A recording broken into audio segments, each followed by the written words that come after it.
Charlène est pleine de reconnaissance envers le Lions Club International et le Camp PC qui lui ont permis d'avoir ce kit scolaire. Parce que les parents n'ont pas trop les moyens avec.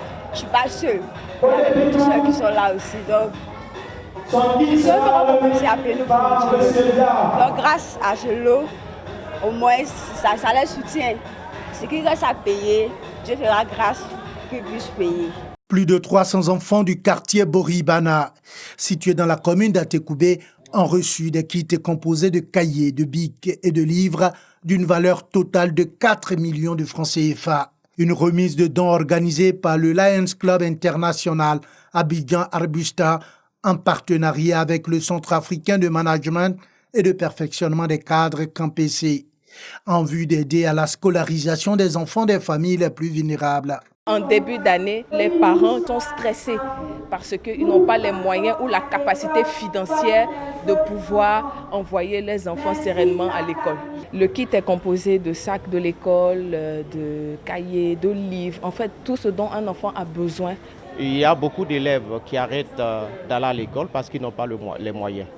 Or, parmi tous ceux qui arrêtent, certainement il y a du potentiel, il y a des potentialités.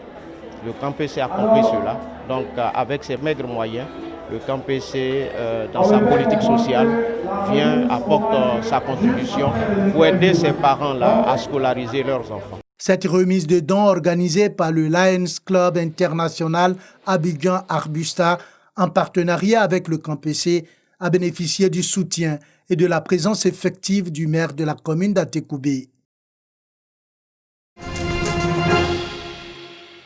Dans l'enceinte du groupe scolaire Jean Delafosse d'Adjamé, ses élèves et leurs parents ne cachent pas leur joie de recevoir des kits scolaires composés de cahiers, de bics et de livres. L'enfant a reçu le kit, ça me fait plaisir vraiment.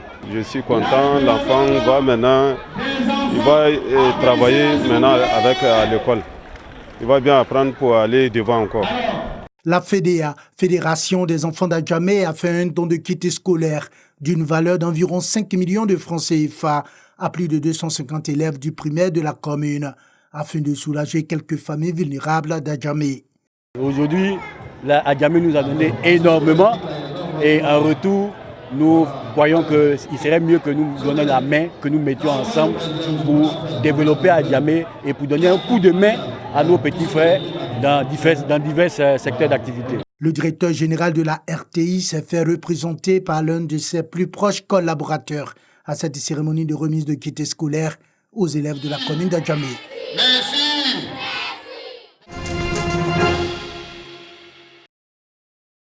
Électrification de la quasi-totalité des villages du canton Yeko dans la sous-préfecture de Tinoué, région du Béré. Construction de collèges de proximité dans les villages centraux. Construction d'écoles primaires dans tous les villages. Le bitumage de l'As Tinoué-Mankono. Achat de l'anacate au prix de 400 francs le kilogramme. Des actions qui ont permis aux populations de ces villages de sortir de la précarité. Le village est doté d'un bâtiment flambant neuf concernant l'école. L'avènement du bitume, voilà. Avant, je me rappelle, je quittais chez moi et je rentrais à 3 heures en prenant les pistes. Bon, maintenant, au plus tard, 13 heures, je suis là. Les populations se sont retrouvées dans le village de Lamadougou pour célébrer le sort des villages à travers une journée de développement. Les différents porte-paroles ont traduit leur gratitude à l'acteur de ces réalisations. Le président de la République, Alassane Ouattara. Ahmed Kone, cadre du village, a appelé les populations à l'union, à la paix et à la cohésion sociale, gage d'un développement harmonieux. Je suis venu ici en 2002, j'ai vu beaucoup de villages qui n'étaient pas électrifiés. Dans 6 mois, tout est électrifié et tout s'allume. Mais si tu n'as pas remercié cette personne-là, tu vas remercier qui? Pour accompagner cet élan de développement, un entrepôt d'anacades sera construit sur cet espace de 2 hectares. Nous sommes loin d'Abidjan et nous sommes loin de Boaké. Quand les gens gardent les anacades ici, il n'y a pas de gens pour venir les acheter. Et lorsqu'on vient les acheter, ça reste au dehors parce qu'il n'y a pas de magasin. Et la pluie frappe. Et quand c'est comme cela, il n'y a pas de bonne qualité qui sort. Cette journée de développement à Lamadougou a été également l'occasion pour les populations de célébrer la paix et la cohésion qui règnent en Côte d'Ivoire.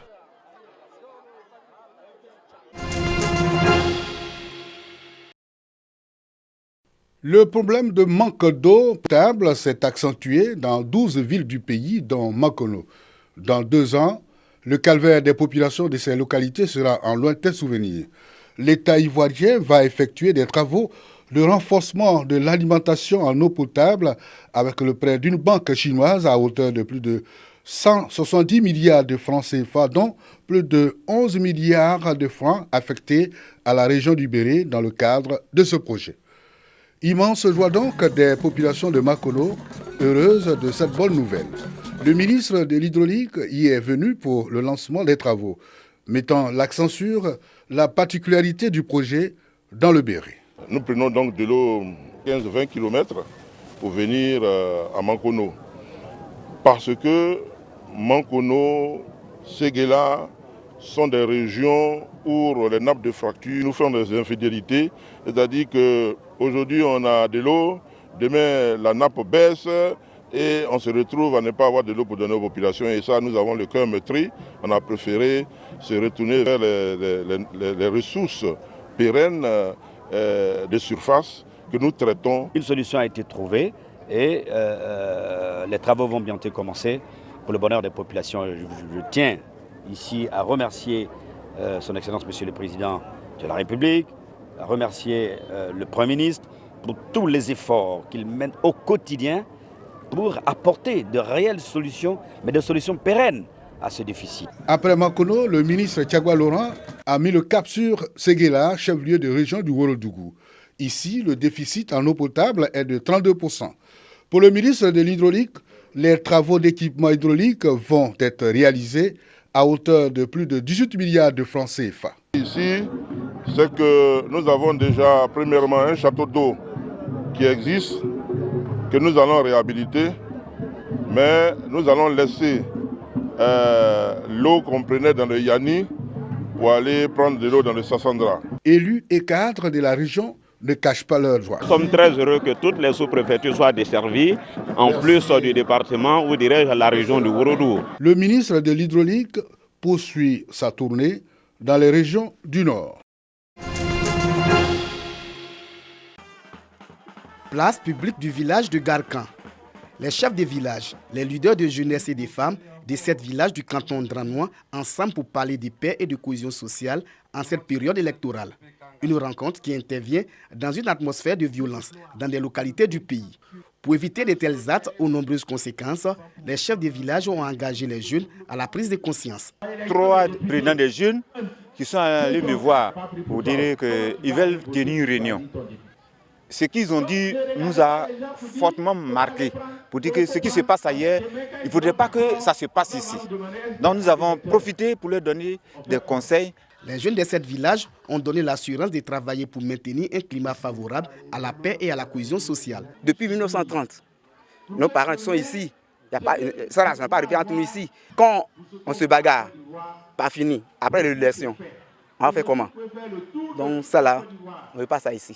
Et M. Amadou Traoré est venu aussi nous dire qu'il faut la paix, la cohésion sociale. On va se réunir les jeunes pour que tout se passe bien. Pour l'initiateur de cette rencontre d'échange et de sensibilisation, la promotion de la paix et de la cohésion sociale doit être l'affaire de tous. Quand on entend ce qui se passe dans quelques villages, il était normal que je vienne réunir mes parents pour leur parler de paix.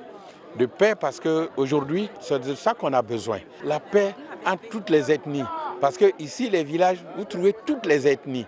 Cette rencontre a été l'occasion pour les populations de soulever quelques préoccupations. Extension du réseau électrique, électrification des villages du canton, construction d'un château d'eau, des projets pour le développement des villages du canton Ndranois.